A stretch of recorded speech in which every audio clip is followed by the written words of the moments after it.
Superman is the story of America, an immigrant that came from other places and populated the country.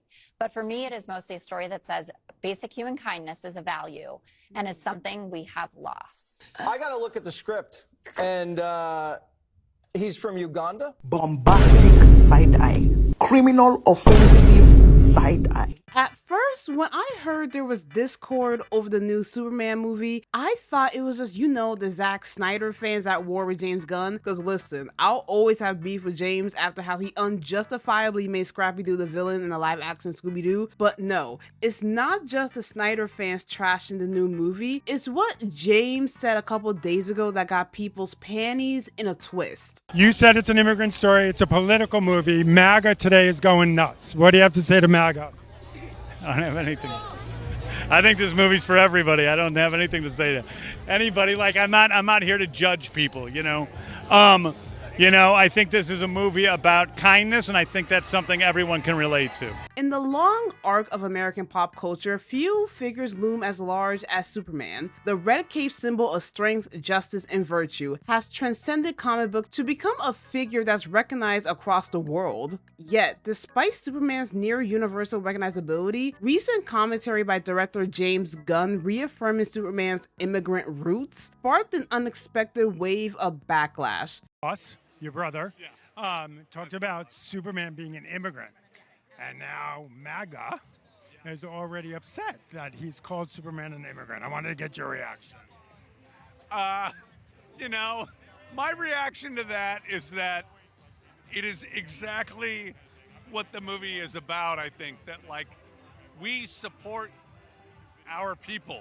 His comments, while factually grounded in decades of comic lore and creator history, were perceived by some as politically charged or revisionist, but they weren't. To understand the heart of this controversy, one must go back, not just to Krypton, but to Cleveland in the 1930s, and to the two teenage boys who gave birth to Superman. In 1938, the world was introduced to Action Comics, and with it, Superman, the first true superhero. Behind this cultural milestone were Jerry and Joe, two Jewish teenagers from working-class immigrant families. They met in high school, bonded over a love of science fiction, and began dreaming up a character who could stand up for the vulnerable and strike fear into the corrupt. Jerry Siegel's father had died due to a heart attack during a robbery at a clothing store, a trauma that left a mark on the young writer. Both boys grew up in an America that was in many ways unwelcoming. The 1920s and 30s were rife with restrictive immigration quotas and economic despair. Out of that outsider status was born Superman, a powerful being from another world, raised in Kansas, choosing to use his powers not for dominance but for protection, fairness, and truth. From the beginning, Superman was more than a hero, he was a metaphor. His journey mirrors the biblical story of Moses, an infant sent away by desperate parents, adopted by strangers, and raised to become a savior. Much like Moses was placed in a basket and floated down the Nile, Kal-El was placed in a rocket and sent across the stars. And I'm probably going to say this multiple times throughout the duration of this video, but Superman is literally an alien. Sent from a dying planet by desperate parents, adopted by a farming couple in Kansas, and raised to be kind, humble, and just. His entire identity is built around duality, Kal-El of Krypton and Clark Kent of Earth. One of his greatest enemies and ultimate dick writers, are Lex Luthor, is a wealthy, egotistical businessman who loathes Superman not just for his power, but for being an alien.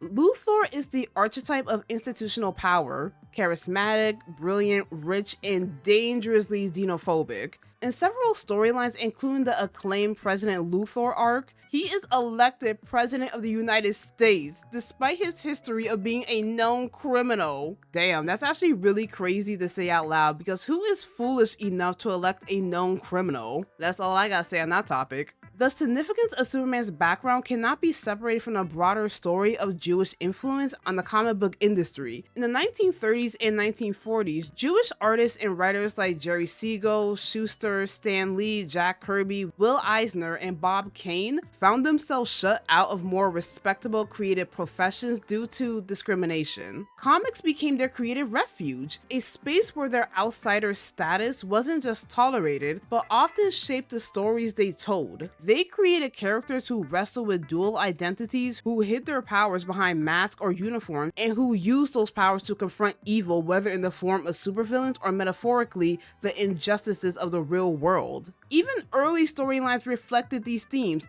Captain America punched the mustache man on the cover of his first comic in 1941. While Superman battled analogs of fascism, corrupt landlords, and exploitative industrialists. Oh, also, we cannot gloss over the fact that Superman has faced countless iconic foes over the decades, from the cold intellect of Brainiac to the corrupt cunning of Lex Luthor, yet one of his most powerful confrontations wasn't with a fictional supervillain, but with a very real force of hatred, the Klan. I just hear that name and I shudder. The Klan.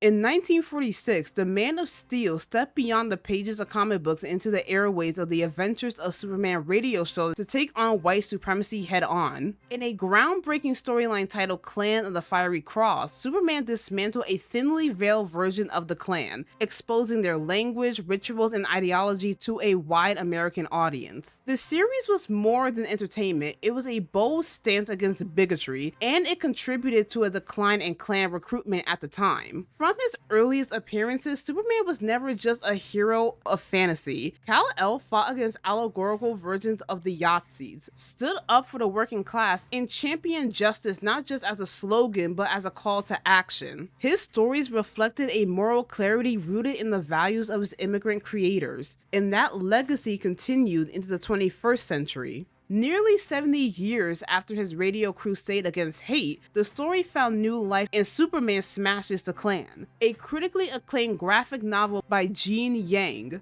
The book reimagines the 1946 radio serial through the lens of a Chinese-American family newly arrived in Metropolis. As they face xenophobia and violence from a resurgent Klan, Superman is forced to confront not only the external threat of racism, but his own identity as an outsider. The narrative skillfully explores how fear and prejudice affect marginalized communities, and how even Superman, an alien himself, can be viewed as a foreign threat. Superman Smashes the Klan isn't just a tribute to the hero's past, it's a reminder that the fight for truth and justice often means standing against real-world hatred. And that perhaps is when Superman is at his most powerful. James Gunn's description of Superman as, You said it's an immigrant story, it's a political movie. it's more of reaffirming everything the character has always stood for. Yet we live in a time where words like immigrant, diversity, or kindness are viewed by some as political flashpoints. Some critics claim they don't want to be lectured at the movies, or that Gunn is pushing an agenda. But what they're responding to isn't a change in Superman, it's discomfort with a version of America that includes everyone.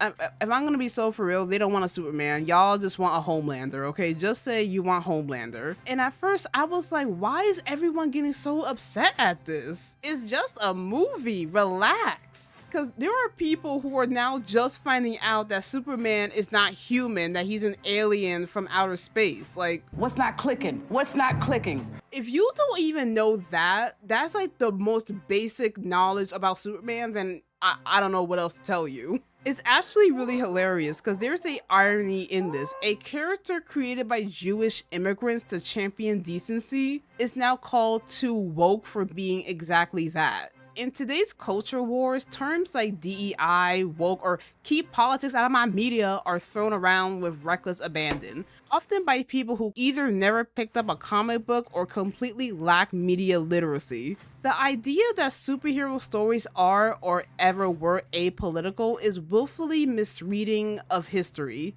If you're shocked to find social commentary in comics, it's not because it's suddenly being shoved in, it's because you were never paying attention in the first place. If Superman being super woke bothers you, I hate to tell you about Batman. Suppose the idea of Batman reflecting anti-gun sentiment bothers you, in that case, you're really going to hate knowing that Batman has always had a complicated relationship with firearms. Starting with the death of his parents at gunpoint, the entire foundation of his crusade against crime is a response to senseless gun violence. His no-kill rule, his use of non-lethal gadgets, and his desire to break the cycle of vengeance are all deliberate choices. Batman's entire existence is a critique of systematic failure, a rich man using his privilege and trauma to fill the gaps where law enforcement and institutions fail. Perhaps no mainstream comic book series have worn its political heart on its sleeve more than the X-Men. Since their debut in 1963, the X-Men have served as an explicit metaphor for marginalized groups.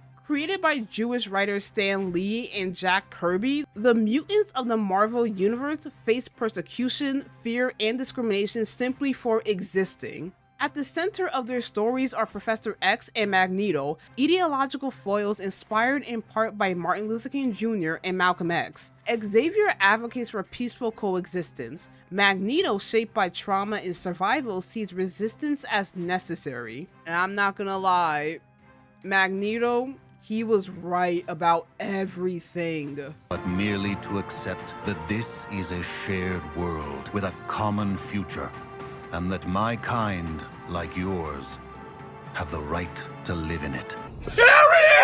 This dynamic isn't just fictional drama, it's rooted in the real-world struggles for civil rights. Through the decades, the X-Men have tackled racism and segregation, LGBT plus identity and the AIDS epidemic with the storyline The Legacy Virus, xenophobia and forced assimilation, government overreach and authoritarianism with the storylines The Mutant Resignation Act and Sentinels. Because mutants are a foil to marginalized communities who all reflect the eternal and external conflict of being different in a world that doesn't want you. Because you know that good old classic saying, art reflects the world it's created in. The stories we tell, the characters we elevate, the villains we fear, these are all deeply connected to real-world concerns. Whether it's war, civil rights, authoritarianism, or identity, comics have been a way to process, question, and resist.